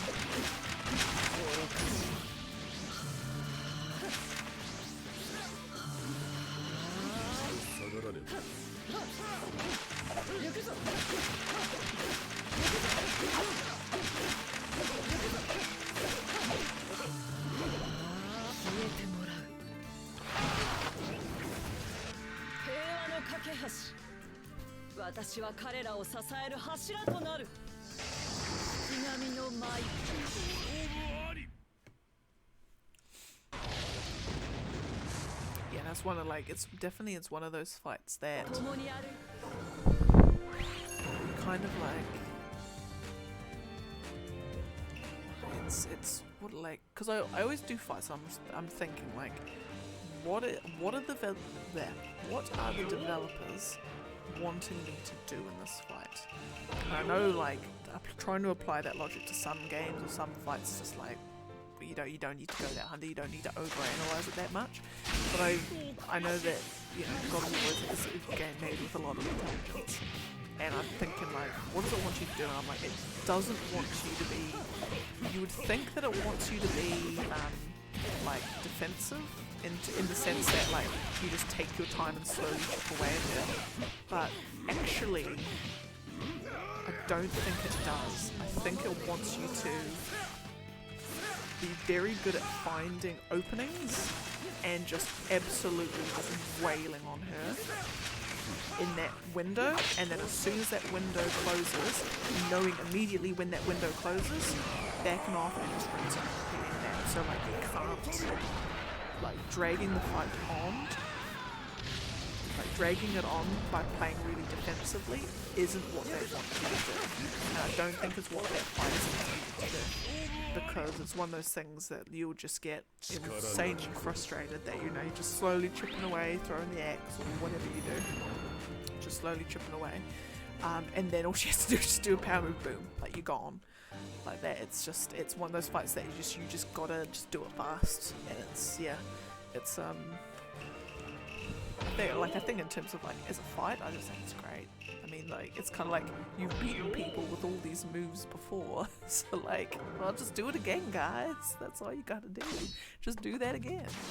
But this time, imagine you're fighting all of them at once.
So I'm guessing if you've managed to get to the Valkyrie thing, I'm guessing obviously you've done this whole time.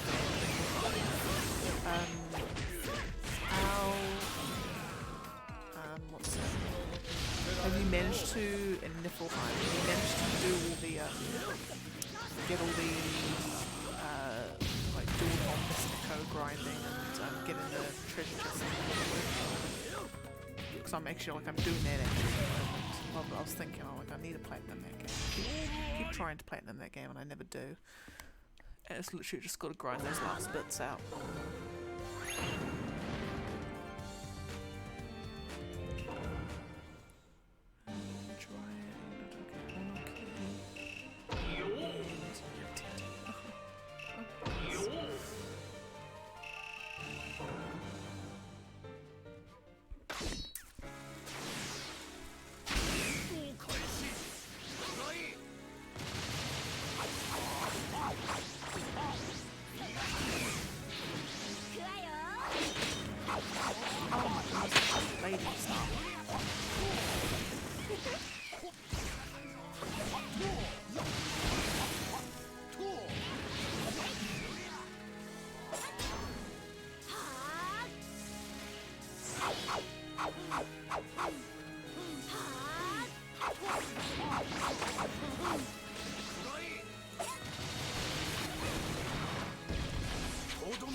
again, like the 10 characters, they're so frustrating to play as, and they're also frustrating to play against. And against, but I'm not being aggressive enough.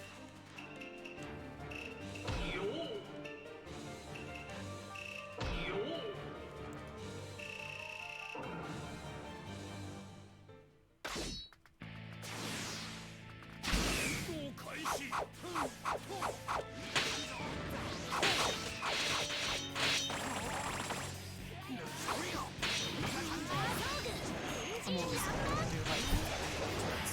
I'll do 2 ultimates.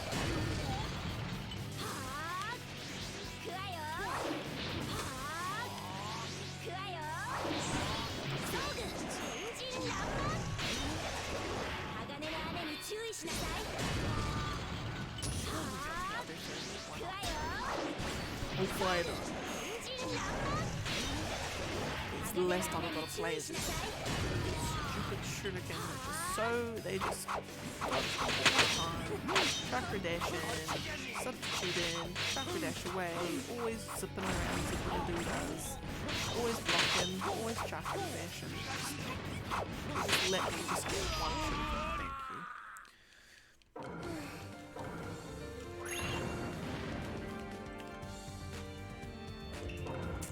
Okay, what have we got next? Second Mizukage and Roshi.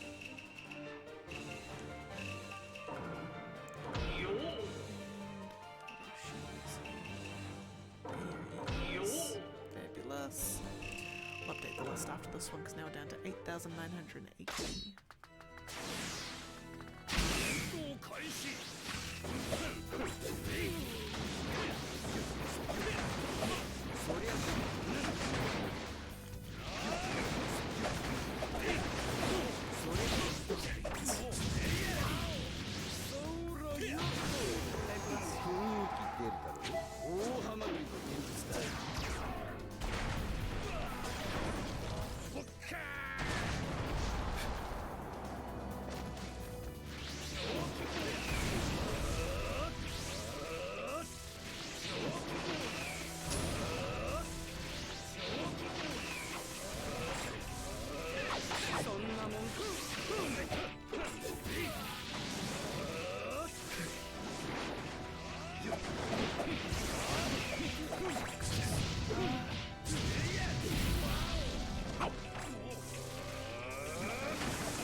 That'll do. That's good.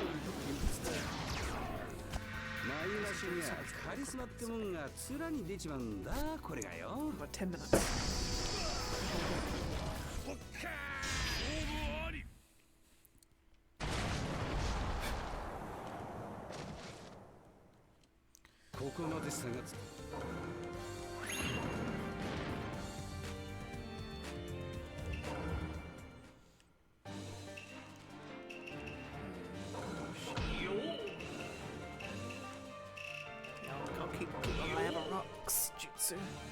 It's alright. I know fireball jutsu's better, but that's okay.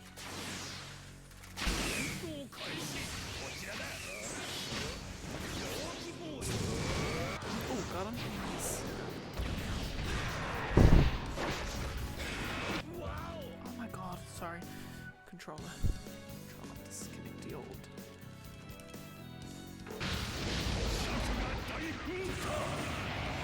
Oh my goodness. Okay. So, how was it? It was on Sunday I was talking about you want to get an N64 just like buy it, just put it on the cartridge, play it, and stream it, and all the lovely things because it's to get it started on the N64 needs to be and I'm so used to play it again because it's been so many years since I played it. Anyway, so like my prayers were being answered by the heavens themselves. At work on Monday, there was a guy, the guy was talking to, there's a woman over showing another one of my colleagues some pictures that his mum had sent him from Scotland.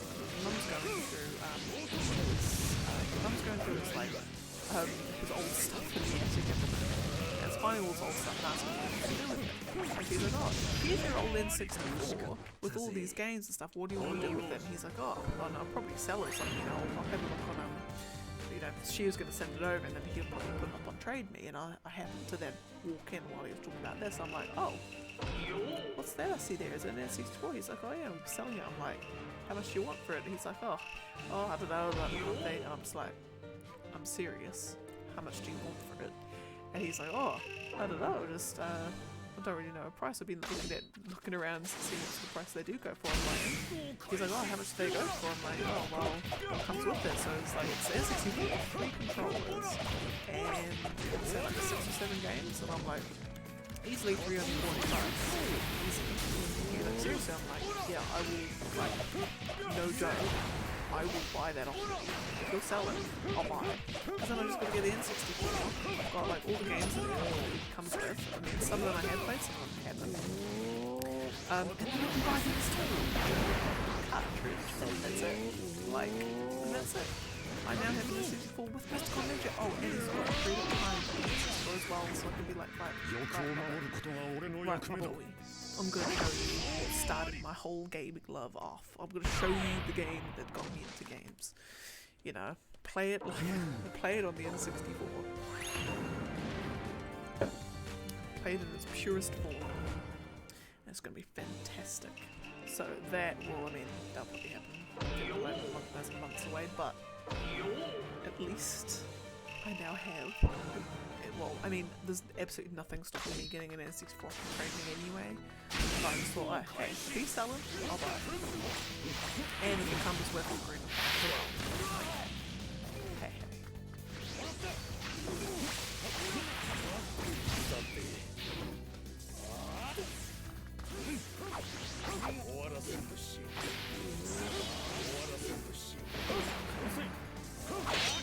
I am thinking those. Oh my goodness, I am thinking the wrong time to start.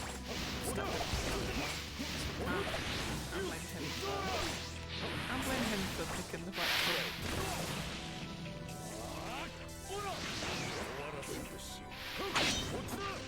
I can blame him.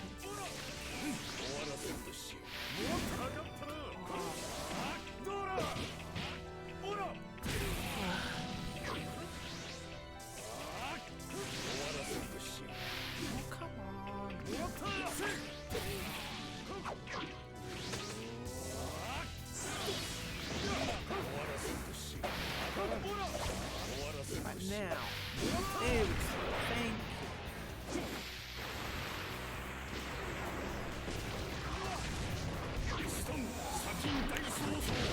This is the last part.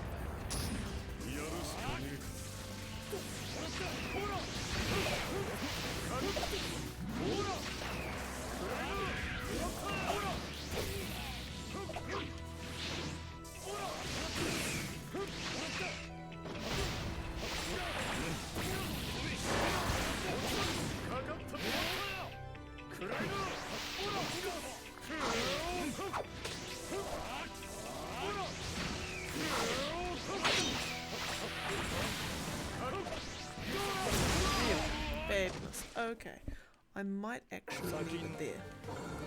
So let me just update the list because then I did 78. 9,078. Fabulous. Okay. Right, so what I'll do is give me 2 secs and I'll bring up the I will bring up the what's it called? The sheet. I'll bring up the sheet. 1 second, 2 ticks. Okay, and the sound will go off while I do it as well, which is always fabulous. Okay. What are we on? There we are. Okay. Right, now if I go my browser screen. Oh, look at that. I've got it right there. Fabulous. Okay, and I probably need to turn those on just for consistency's sake. Anyway, so here is the giant spreadsheet. So I haven't entered in today's stats, so it's not fully updated, but you can see here that we are 19.24%.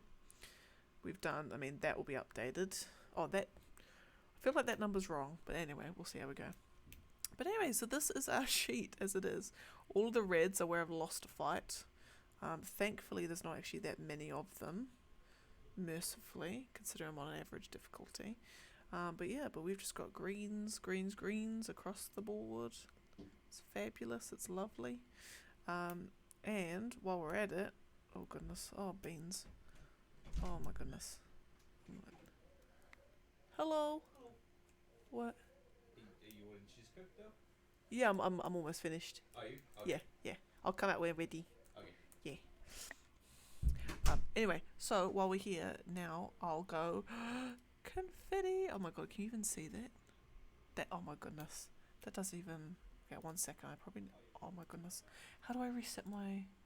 Reset. Oh, Jesus beans. Can you zoom out? Thank you. Can I do my? There we go. Can you see that confetti? And it's probably going to send my graphics card into an absolute meltdown if I click on it too much, too fast. There we go. We've hit below 9,000. Anyway, so that is the sheet as it is, obviously. Give it another 1,000, it'll look a little bit greener than this, and hopefully not much redder. But it is kind of crazy to think we've done like over 2,000 fights. Like there are over 2,000 green squares on this lovely spreadsheet, which I think is fabulous. And again, big question, why am I even doing this? Why not? Anyway, so that is that. So there we go. That is day 33. We're down to 8,978. I'll see you again on Sunday, day 35. No, day 34. Anyway, thank you very much for joining me. I will be on tomorrow night definitely to do Spider-Man. I'm going to try and just smash the main story out. So I really want to start playing Outer Wilds. And then Sunday will be day 34. And I'll see if I can actually push to get 8,900, if not lower. But anyway, we'll see. So that'll be it. Have a fantastic morning, afternoon, or night, wherever you may be, and I will see y'all in the next one. Bye.